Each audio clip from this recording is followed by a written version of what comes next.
പറഞ്ഞോട്ടെ. എൻ്റെ പേര് വനിത. ഇതെൻ്റെ ഹസ്ബൻഡ് അബിൻ ബേബി. ഞങ്ങൾ വീട് മട്ടിണിയാണ്.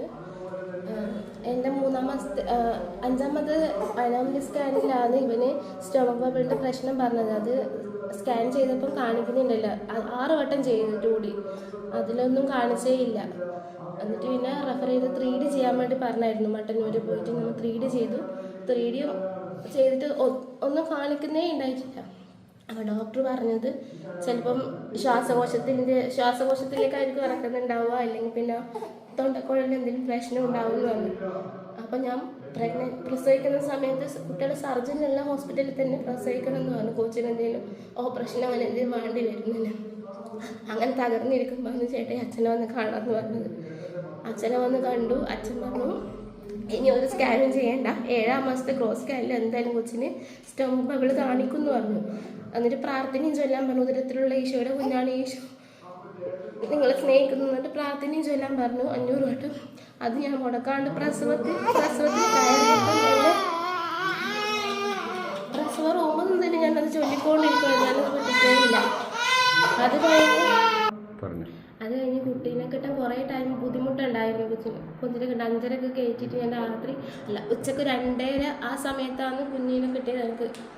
അത് കഴിഞ്ഞ് കൊച്ച് ശ്വാസം എടുക്കാൻ ബുദ്ധിമുട്ടുണ്ടായിരുന്നു.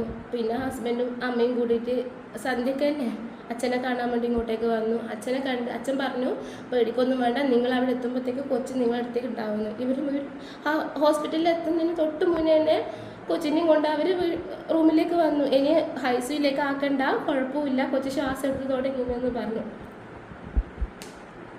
കരമടിച്ച് കർത്താവിന് നന്ദി പറയാം. പ്രിയപ്പെട്ടവരെ, 3ാം മാസത്തെയും 5ാം മാസത്തെയും ഒക്കെ സ്കാനിങ്ങിൻ്റെ സമയത്ത് കുഞ്ഞിൻ്റെ വയറ്റിൽ ബബിൾസ് ഉണ്ട്, എയർ ബബിൾസ് ഉണ്ടാവുകയും സ്റ്റൊമക്ക് ബബിൾസ് കാണാത്ത ഒരു സാഹചര്യം ഉണ്ടാവുകയും കുഞ്ഞ് കോംപ്ലിക്കേഷൻ ആയിരിക്കും എന്നൊക്കെ പറയുകയും ചെയ്തപ്പോൾ ഇവിടെ വരികയും പ്രാർത്ഥിക്കുകയും ചെയ്തു.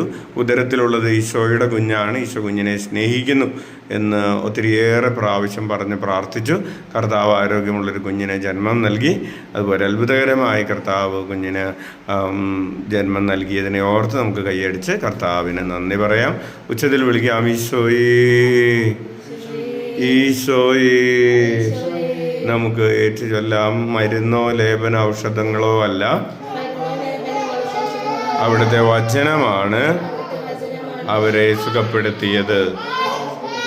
ആമേൻ.